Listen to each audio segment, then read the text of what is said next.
एक पावन चरित्र है श्री भक्त गोपाल चरवाहे का। पहले ऐसा हुआ करता था कि सबकी गायें जैसे चराए तो सब लोग अन्न आदि जो है उसके घर भिजवा देते थे और गायें छोड़ देते थे। वो ग्वाला ही कहा जाता था। सैकड़ों लोगों की गाय चराता था और उसके घर में अन्न आदि जो आवश्यक सामग्री है भिजवा दी जाती थी। ना तो एक अक्षर वो पढ़ा लिखा था और ना कभी उसने भगवान का नाम या कोई चर्चा सुनी थी। उसके कोई परमार्थ से संबंध ही नहीं था। बस गाय चराते थे, जंगल में रहते थे, पत्नी भोजन पहुंचा देती थी और परिवार चलाने के लिए गांव के लोग दे देते थे अन्न, क्योंकि सबकी गाय चराते थे। ना तो उसको किसी धर्म का ज्ञान था, ना किसी साधना का ज्ञान था। एक दिन देखा जंगल से एक मंडली जा रही संतों के। ओ श्री राम जय राम जय जय राम, श्री राम जय राम, ऐसे कीर्तन। संत जन पहले मंडली बना के चलते थे तो नाम कीर्तन पद कीर्तन ऐसे। उसको बड़ा आनंद आया। उसको लगा कि इतने झूम झूम कर संत जन गा रहे हैं, किसी से बात नहीं की, पकड़ लिया। अब पूरा तो नहीं, बस उतना राम राम राम राम ऐसे करने लगा। देखो कई बार कहा है यदि आप बिना गुरु मंत्र के भी नाम जप करेंगे तो नाम जप आपको गुरु तक पहुंचा देगा, क्योंकि गुरु प्रदत्त नाम भगवत साक्षात्कार कराता है। 50 वर्ष की अवस्था लगभग हो गई थी। कभी कोई तीर्थयाटन, धर्म कार्य, शास्त्र स्वाध्याय, सत्संग कुछ नहीं। देखो कृपा, विश्वास। अब वो अलौकिक ढंग से नाम में मिठास लगने लगी उसको, तो जोर जोर से कभी कभी नाच पड़ता, चरवाहा है ना, गाता।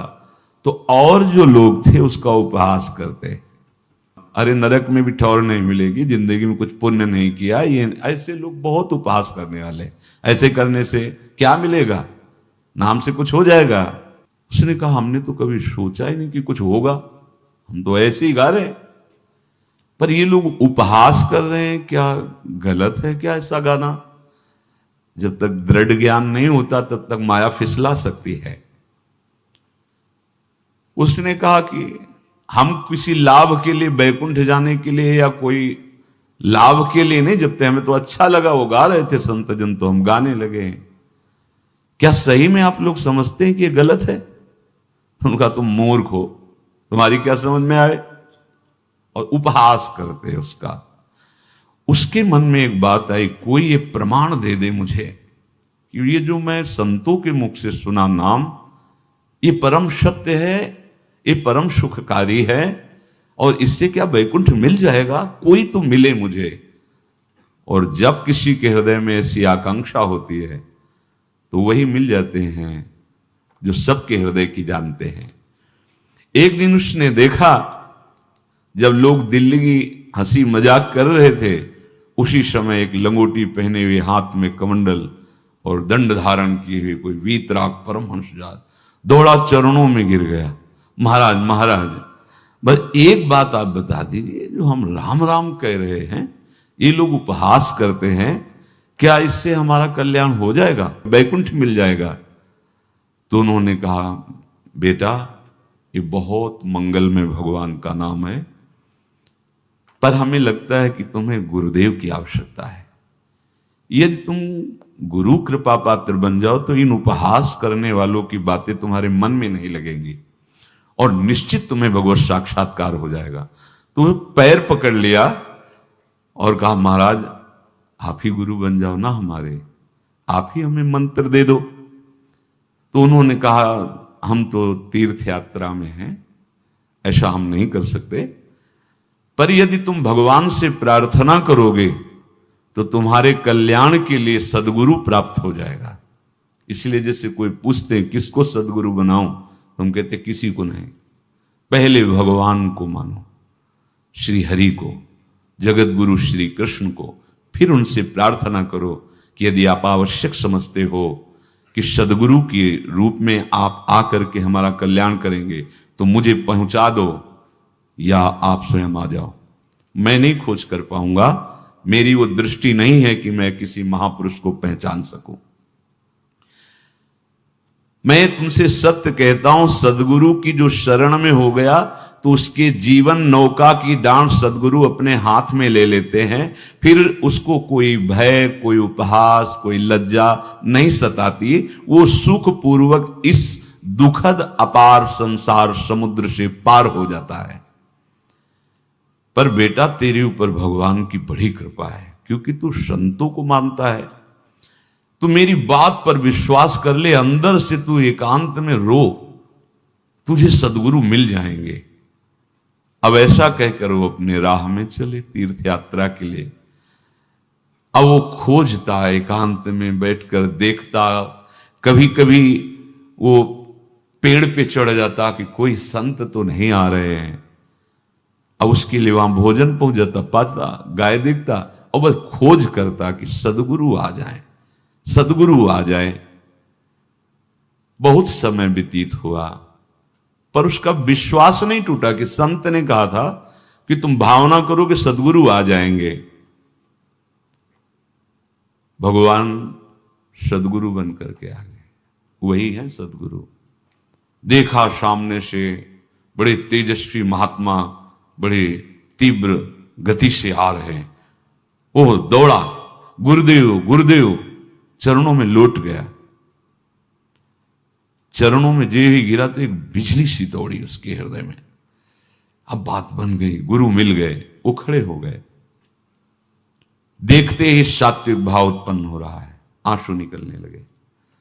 देखते ही मन में आया कि जो संत कह रहे थे सदगुरु मिल जाएंगे, यही हमारे सदगुरु हैं। हृदय में उत्साह, आतुर आवाज, प्रभु मुझे भवसागर से पार करने वाला गुरु मंत्र दे दो। ऐसे थोड़ी दीक्षा दी जाती कि गली चलते दी जाए, दूंगा। जा पहले स्नान करके आ, फिर एकांत स्थान में बैठेंगे, फिर तेरे को उपदेश देंगे। बोला महाराज, मैं जंगली आदमी हूं, गाय चराता हूं, हमारा घर बार से कोई आना जाना नहीं, यही भोजन आ जाता है। संत ने कहा अच्छा स्नान करो। स्नान करके आए, एक पेड़ के नीचे।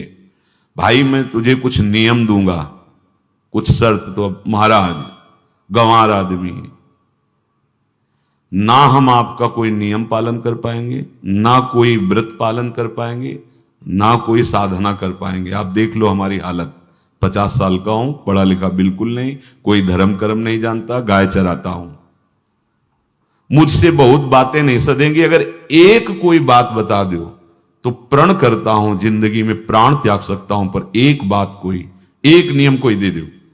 हमें बहुत नियम तो नहीं समझ में आएंगे, एक कोई बात बता दो कि ऐसा कर लेना और मंत्र जपना, तो हम प्राण त्याग सकते, पर आपकी आज्ञा उल्लंघन, पर बहुत हम बातें नहीं मान पाएंगे क्योंकि हमारे इतना ज्ञान नहीं है। गोपाल के वचन सुन करके बहुत प्रसन्न हुए संत भगवान। एक नियम तुझे देता हूं, हमारे आराध्य देव श्री कृष्ण हैं, गोविंद हैं। आज से तुम्हारे आराध्य देव गोविंद हुए, हां श्री कृष्ण हुए। बिना उनको पवाए तुम्हें पाना नहीं है, बस यही तुम्हारे लिए नियम है। तुम्हारे पास जो आवे, सूखी रोटी, दूध, छाछ, जो भी, बिना उनको पवाए पाना नहीं है। सीधा सरल आदमी। गुरुदेव प्राण चाहे चले जाएं, बिना उनको पवाए आज के बाद कभी जिभ्या पे कुछ नहीं जाएगा। ऐसा गुरुजन आदेश करते हैं वैष्णव मार्ग के पथिकों को कि जल भी बिना अर्पित किए मत पियो। अगर आप बिना अर्पित किए पीते हैं तो आपकी बुद्धि में इष्ट देव के प्रति ममत्व तो नहीं आ पाएगा, नहीं आ पाएगा। अब तो गोपाल नाच पड़ा कि गुरु मिल गए, गुरु मंत्र मिल गए और इष्ट का पहचान मिल गई। उसी समय घर से भोजन आया, वही कभी चटनी रोटी, ऐसे ही बैठा एकांत वृक्ष के नीचे। आओ गोविंद भोग पाओ। अब गोपाल विचार में लगा कि आ तो रहे हैं ही नहीं, और गुरुजी ने कहा बिना पवाए पाना नहीं। पूरा दिन व्यतीत हो गया। गुरुजी कह रहे थे घट घट में विराजमान भगवान है तो कहीं से भी प्रकट हो सकते हैं, तो अंदर मंत्र जपता हो, कहता आओ भगवान, पाओ आके, नहीं आए। महाराज हमारे गुरुदेव ने आपका ध्यान जो बताया था वैसे ही आओ, आप पाओ आकर के। रात्रि हो गई, देखा प्रभु नहीं आए तो भोजन उठाया, गाय को पवा दिया, तो बहुत सी गायें थी, भूखा रह गया। दूसरे दिन फिर भोजन आया, एक पत्ता टोरा, जल से छिड़का पत्ते में और भोजन रखा, भगवान को फिर पुकारा, आओ प्रभु। गुरुदेव ने आज्ञा की, बिना आपको पवाए हम अपनी जबान में नहीं रख सकते। शाम हो गई, रात्रि हो गई, फिर गौ को दे दिया, नहीं पाया। अब एक तो 50 वर्ष की अवस्था और गौओं के पीछे दौड़ना और भोजन पाना नहीं, शरीर में सामर्थ्य धीरे धीरे कम होने लगी। तीसरा दिन, चौथा दिन, पांचवा दिन, छठा दिन, सातवां दिन, दीनानाथ प्राण चाहे निकल जाए, हम गुरु की आज्ञा नहीं तोड़ सकते। अगर आप नहीं आएंगे तो भूखों मर जाऊंगा। पर हम ये बात देखो, ये बात चरवाहा है, कोई साधना पूर्व की नहीं। गौ सेवा के प्रताप से उससे संतों में प्रीति हो गई, नाम की कृपा से, गुरु की कृपा से नामी की प्राप्ति की चाह। ऐसे कई दिन व्यतीत होते गए, अस्थि मात्र होए रहे शरीरा। पूछते कि क्या बात है, भोजन तो हम रोज लाते हैं, आप रोज लेते हैं, क्या पाते नहीं? आपका विषय नहीं। शिक्षा मिलती है यहां, अपने गुरु उपदिष्ट साधन को किसी से बताना नहीं चाहिए।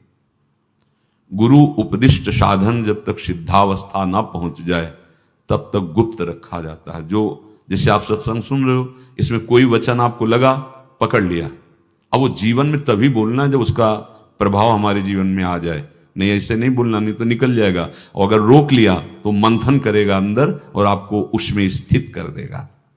एक भी शब्द नहीं बताया कि हमारी गुरु दीक्षा हो गई, गुरु जी ने कहा था पवा के पाना, और इतने दिन हो गए भगवान तो आ नहीं रहे, इसीलिए हम पा नहीं रहे, तो हमारी ये दशा है। देखो आज का समय ऐसा है कि प्रगट में सब इंद्रियों के पोषण की व्यवस्थाएं भगवान दी, चाहे गृहस्थ हो चाहे विरक्त हो, लेकिन क्या हमारे अंदर निष्ठा है ऐसी? सबरी जी जब उनके गुरुदेव पधारने लगे तो चरणों में रो के गिरे कि प्रभु, इस पूरे विश्व में मुझ अधम को सिर्फ आप ही प्यार करने वाले, आप ही ने दुलार करके मुझे रखा, नहीं सब जगह ठोकर मिलती, कोई भी संत महात्मा हमारी तरफ देखना नहीं चाहते, और प्रभु आप जा रहे हो, आप कैसे जीवन? जानते हो क्या कहा? हम तो भजन के प्रभाव से भगवान के धाम जा रहे हैं बेटा, भगवान स्वयं चलकर तुम्हारे पास आएंगे। सबरी जी बहुत वर्षों तक कभी गुरु के वचनों पर अविश्वास नहीं हुआ, क्यों कहते थे भगवान आएंगे, रोज पावड़े डालती हूँ, सोहनी लगा के जल छिड़कती हूँ, रोज लगता है फुसला तो नहीं दिया गुरु जी ने? नहीं, गुरु के वचन भगवान आएंगे। शायद ऐसा वर्णन की शास्त्र हजार वर्ष सोचो जरा, और भगवान आए और सबरी को निहाल किया। ऐसे हो गुरुदेव ने कहा है भगवान आएंगे, जब तक वो ना पाएंगे तब तक हमने कहा है कि और उनका उद्देश्य अलग था कहने का कि आप भगवान को भोग लगा के पाइएगा और भजन कीजिएगा तो मंत्र के प्रभाव से तुम्हारे मानस पटल पर भगवान दिखने लगेंगे। ऐसा होता है, पर वो सीधा आदमी सीधा समझा, जब तक भगवान नहीं पाएंगे तब तक हमें नहीं पाना। 18 दिन बीत गए, कुछ ना खाना ना पीना। गोविंद भी देखते हैं, बाल भक्त ओम प्रकाश जी महाराज यही अपने चामुंडा के पास से उधर, बहुत नामनिष्ठ महात्मा, बाल भक्तों में बहुत ही मानो प्रहलाद जी ही हैं। जैसे प्रहलाद जी नामनिष्ठ भगवान निष्ठ, घट घट में भगवान को देखने वाले, ऐसे श्री ओम प्रकाश जी बाल भक्त। बड़े बड़े महापुरुष गए, हरि बाबा, उड़िया बाबा, सब बस वो यही कहते कि ये श्री कृष्ण का आदेश है। फिर शायद 50 के भी ऊपर दिन गए थे, ऐसे 70 दिन तक उस महापुरुष ने कुछ नहीं खाया, सशरीर अंतर्ध्यान हुए। आज समाधि उनकी बनी। हे, जब महत्व भगवान का जग जाता है तो शरीर का महत्व नहीं। अच्छा, प्राणनाथ जब प्राणों का पोषण कर रहे हैं तो अन्न में भी तो प्राणनाथ की ही दी हुई शक्ति है, तो बिना अन्न के भी उनका पोषण हो रहा है। पर ये भागवती का आदेश से, मनमानी करने से नहीं। मनमानी करने में फिर मार्ग रुक जाएगा। भगवान आदेश करते हैं अपनी वाणी से, युक्ताहार विहार से, उचित आहार विहार, वो तो भगवद आदेश होता है। 18 दिन बीत गए, 19वें दिन जब भोजन आया तो पेट के आते सब सिकुड़ गई थी। वैसे ही 50 वर्ष के थे, आंखें धस गई थी, उठने की ताकत नहीं। पत्नी ने फिर कहा कि आप कुछ तो बताइए कि क्या आपको कोई रोग हो रहा है, आप भोजन नहीं पा रहे, मैं रुक जाऊं यही आपकी सेवा के लिए या आप घर चलिए। कोई उत्तर नहीं, आप जाइए, हम ठीक हैं। ऐसा फिर धीरे से पत्ता लाए, छिड़का, भगवान आओ, पाओ आकर के। शाम हो गई, फिर गाय को दे दिया। विचार कर लिया कि अब मरना ही है, मुझ जैसे अधम के पास भगवान तो आएंगे नहीं, वो तो भगवान है, पर मैं अपने गुरु के वचन नहीं तोड़ सकता, मर चाहे जाऊं। 27 दिन व्यतीत हो गए, एक कवल भी अन्न नहीं पाया। न चलने की शक्ति थी, न पत्ता लाने की शक्ति थी, न जल छिड़कने की शक्ति थी। जिस पात्र में भोजन लाई थी, लेटे ही लेटे खोला और कहा, प्रभु मुझे पता है वह आप इस शरीर से नहीं मिलोगे, पर आप जान लो मैं अपने गुरु की आज्ञा का उल्लंघन नहीं करूंगा। ये मतलब जितने महान हुए हैं सब निष्ठाओं में निष्ठावान हुए हैं, अपने लोग फिसड्डी हैं। जरा सा कोई दुख, जरा सा कोई सुख, फिसल जाते हैं। प्राण अनंत जन्मों की बिगड़ी 27 दिन क्या होते हैं? क्या होते 27 दिन? अनंत जन्मों का जमा कूड़ा करकट भगवान साफ कर रहे हैं। ये जो तन्मयता, गुरु निष्ठा, जो प्राण भूख से व्याकुल, सब भस्म हो रहे हैं पाप अनंत जन्मों के। अनंत जन्मों, जैसे हम सोचे कि भगवान इतने निर्दयी कैसे हैं? नहीं निर्दयी, आत्मा को कुछ फर्क नहीं पड़ता। और शरीर ने जो किए हैं जन्म जन्मांतरों के, वो निष्ठा के कारण दुख नहीं पहुंचेगा। निष्ठावान को दुख नहीं पहुंचता, वो आपको दिखाई देगा दूर से, उसको दुख नहीं पहुंचता, क्योंकि निष्ठा का कवच है, वो कभी कोई भेद नहीं सकता। किसी भी माया के यंत्र में ताकत नहीं कि निष्ठा को भेद सके, उसी को निष्ठा कहते हैं, नहीं भेद पाई। 27वां दिन है। पति की दशा देख करके कहा, स्वामी अब तो आप कहोगे भी तो मैं नहीं जाऊंगी। हम आपकी दशा, इशारे से कहा, आज भर चली जा, क्योंकि उसको लग रहा था आज प्राण निकल जाएंगे। आज भर चली जा, फिर कल से जैसी तेरी आज चली जा। इशारे से, बोलने की भी सामर्थ्य नहीं थी। गोपाल के आंसुओं की धारा चल रही, पड़े पड़े धीरे से खोला जो भोग है, और अंतस्थल, आज बोल भी नहीं पा रहे, अंतस्थल से कह रहे, प्रभु अब चाहे आके पालो या लिवा जाके पवा देना, देख लो आप, आखिरी है, आके पालो या लिवा जाना और अपने यहां पवाना, क्योंकि हमारे यहां तो पाए नहीं आप। बड़े प्रेम से अंदर से आवाज आई, गोपाल। आंख खुली, क्योंकि बोलने की हिम्मत ने, ये अंदर से प्रार्थना की थी, गोपाल वो अमृतमय। गुरुदेव ने कहा था कि उनकी वाणी से अमृत बरसता है। एकदम आंख खुला, देखा वही पीतांबर, वैसे ही मोर मुकुट, वही मुरली, वही करधनी, वैसे ही नूपुर, वैसे ललित त्रिभंगी। गुरुदेव ने जैसा वर्णन किया था वैसा ही सुंदर रूप गोपाल के सामने। प्रभु मुखमंडल की मनोहरता देखकर निहाल हो गए। ए निहाल कर देंगे, थोड़ी पीड़ा सहना सीखो। सहत सहत बाढ़े भगति, ग्रह तन गुरु हित गार, ग्रह तन गुरु हित गार, हार अपनी करिमा। सेवक जी कह रहे हैं, देखो गृह तन गुरु हित गार हार अपनी कन, तन मन प्राण गुरु वचनों पर न्यौछावर, जो भी सहना पड़े सहूंगा। मिल गए प्रभु, प्रभु दूर नहीं है। प्रिया प्रीतम बहुत कृपालु हैं। मानो करोड़ करोड़ काम की सौंदर्यता को हे करते हुए प्रभु के लावण्य का प्रकाश हो रहा है।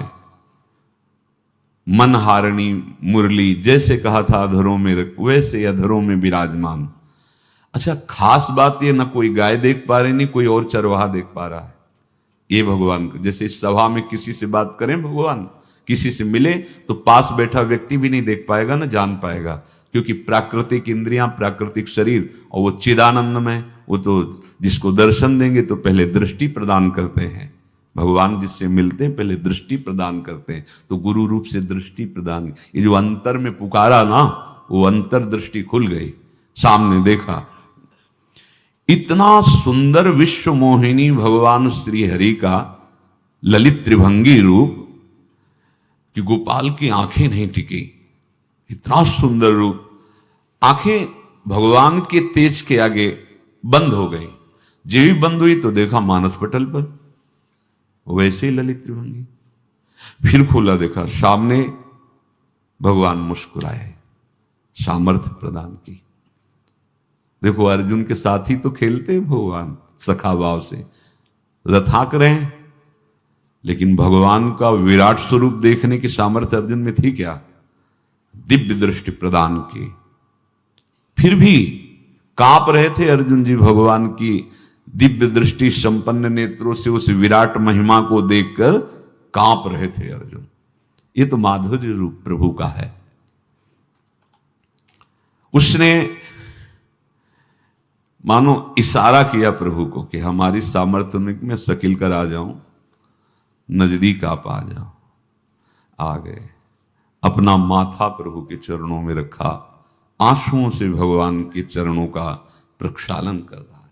देखो गांव का गाय चराने वाला ग्वारा, जिसको कोई धर्म कर्म का ज्ञान नहीं, कोई भक्ति का ज्ञान नहीं, कोई शास्त्र का ज्ञान नहीं, भगवान ने फिर उसको उठाया और अपने हृदय, ज्यों हृदय से लगाया, हष्ट पुष्ट स्वस्थ सब, अंतर बाहर पूर्ण, कोई पीड़ा नहीं, कोई दुख नहीं, बिल्कुल तेजस्वी स्वरूप। भगवान की स्पर्श की महान सामर्थ्य है। बाली ने बहुत मारा ना सुग्रीव को, तो कर परसात सुग्रीव शरीरा, जे इस पर सारी पीड़ा गई। भगवान अमृत सावी है, भगवान दिव्य चिदानंद भाव देने वाले हैं। अब तो सुरमुनि वांछित प्रभु की छाती से लपटा हुआ है। ये ऐसा ना सोचो कि कहानियां हैं, ऐसा नहीं। ये सत्य विषय आप भी प्राप्त कर सकते हैं, इसी के लिए रोज सत्संग होता है। जो भगवान से लिपट कर छाती में अश्रु की बूंदे, तो भगवान ये था माम प्रपद्यन्ते, भगवान की अश्रुबूंदों से गोपाल का अभिषेक हो रहा है। मानो सुदामा मिलन हो रहा है जैसे। भगवान को दैन्य बहुत प्रिय है। तभी भाई जी महाराज कहते हैं एक पद में कि बुद्धिहीन बना दो हे भगवान, हमें बुद्धिहीन बना दो। ये जो बहुत बुद्धि चलती है ना, इसके लिए दौड़ भाग है। नहीं, सीधे प्रभु हमारे हैं, हम प्रभु के हैं। नाम जप आश्रय भगवत प्राप्ति निश्चित। भगवान बोले, प्यारे गोपाल अब तो रो मत, देख मैं तेरे प्रेम में पगी हुई ये जो सूखी रोटियां हैं अभी पाता हूं। और भगवान बैठ गए और उसके घर की जो रोटी थी उसे, देखो मुझे त्रिभुवन का कोई भी भोग प्रसन्न नहीं कर सकता गोपाल, मुझे त्रिभुवन का कोई भोग प्रसन्न नहीं कर सकता। इस बात को समझो। जिनको ये भ्रम हो कि हम अधर्म से कमा के 56 भोग लगा के प्रभु को प्रसन्न कर लेंगे, तो ये बात सुनो। कह रहे मुझे त्रिभुवन का कोई भोग प्रसन्न नहीं कर सकता, मैं ऐसे ही अन्न की चाह रखता हूं। भगवान के वचन, जैसे दुर्योधन का महल का सब वैभव त्याग के, स्वागत ठुकरा के, और विदुरानी जी के हाथ का छिलका पाया। मैं ऐसे ही अन्न की चाह रखता हूं, भगवान कहते हैं, बलिहारी है। कभी प्यार से एकांत में रो के इनको पवाना सीखो। भले आप इतनी कटोरी में सब्जी, 2 रोटी, और अगर दैन्य भाव से कि नाथ कहां आप और कहां, कैसे आपको पवाएगा। जो छवि है ना, ऐसे पंखा करते जाओ, ऐसे बीच बीच में जल पिला, देखो ना, ये था माम प्रपद्यन्ते तास्तते भजम। आप जैसा मानोगे वैसा ही वो व्यवहार करेंगे, पक्का समझ लो। गोपाल जो सच्चे हृदय से मुझे पुकारता है, मैं अवश्य उसको मिलता हूं। जो प्रेम पूर्वक मुझे पवाता है, मैं अवश्य उसका पाता हूं। पत्रम पुष्पम फलम तोयम ये में भक्त्या, भक्ति पूर्वक जो पवाया। भक्ति पूर्वक का मतलब दैन्य। अभक्त में अहंकार होता है, देखो ये किया मैंने, वो भगवान स्वीकार नहीं करते। वो आपका शुभ कर्म बन सकता है, अब वो भी धर्म से कमाई की है तो, पर भगवान की प्रसन्नता का हेतु होगा दैन्य। जहां भी देखो हमारे स्वामी को, जहां भी देखो दैन्य में बिके हुए पाए गए, दैन्य में। और ये दैन्य किसी बाजार में नहीं मिलती, ये दैन्यता बनावटी नहीं होती, ये वस्तुता हृदय की होती, भगवत प्रदत्त ही होती है। पर जो संत सदगुरुदेव की आज्ञा का अक्षरशः पालन करे तो इस दैन्य का निश्चित प्रादुर्भाव हो जाएगा, अहंकार गलित हो जाएगा। वत्स, मैं किसी भी वस्तु का कभी भूखा नहीं हूं। मानो गोपाल के बहाने से हमको समझा रहे हैं, क्या चाहिए भगवान को, क्या चाहिए? कुछ भी कर लो, माना कि तुम तात्कालिक वर्तमान दुख को मिटा सकते हो, तात्कालिक, लेकिन संपूर्ण दुखों को मिटाने के लिए हरिनाम गरज रहा है, राधा नाम गरज रहा है। आपसे प्रार्थना है, समझो इस बात को। कलयुग केवल नाम आधारा। देखो, सुन के राम राम शुरू किया, मिल गए सिद्ध सदगुरुदेव, दे दिया मंत्र, बता दी निष्ठा, और मिल गए भगवान। और भगवान कह रहे हैं, अब तेरे जीवन में कभी दुख का लेस नहीं रहेगा, तू अब घर जा, अब किसी की गाय चराने की जरूरत नहीं है, कुल परंपरागत तेरे लक्ष्मी बढ़ती रहेगी, तुझे कुछ करने की जरूरत नहीं। देखो, बड़े बड़े सोने के पहाड़ किसी सुनार ने बनाए क्या? प्रभु ने तो बनाया। भगवान हंसते हंसते समझ ही नहीं पाए और अंतर्धान हो गए। अभी गोपाल कुछ अपने मन भर के देख नहीं पाया था, कह नहीं पाया था, भगवान अंतर्धान हो गए। अब तो चिल्ला चिल्ला के रोने लगा और विवश होके आंख मूंदी तो देखा उसके मानस पटल पर छाए। अब तो राजी हो गया कि ये मेरे प्रभु ऐसी जगह विराजमान हो गए, कोई देख नहीं पाएगा, हम रोज बात करेंगे, रोज दर्शन करेंगे। नारायण या गौर श्याम को हृदय निकुंज बसइए। तो इसलिए धैर्य धारण करके, कितना भी कष्ट हो, अब पीछे मत हटो, फिसलो मत। माया अपने पार्षदों को भेजेगी। प्रभु का चिंतन छूटे वो कुछ भी स्वीकार नहीं। प्रभु का चिंतन होते हुए जो हो रहा है उनका सृष्टि का कार्य है, जो जो जिसको सेवा दी हो रहा है। हमारा प्रभु का आश्रय अगर बदला किसी व्यक्ति का आश्रय या किसी अन्य का आश्रय, बहुत घाटा हो जाएगा। अपने इस मन को देखते रहिए कि ये प्रभु को प्रथम नंबर में रखता है या द्वितीय नंबर में। हमें तो लगता है ये हो सकता है चौथे पांचवें नंबर पे रखता हो।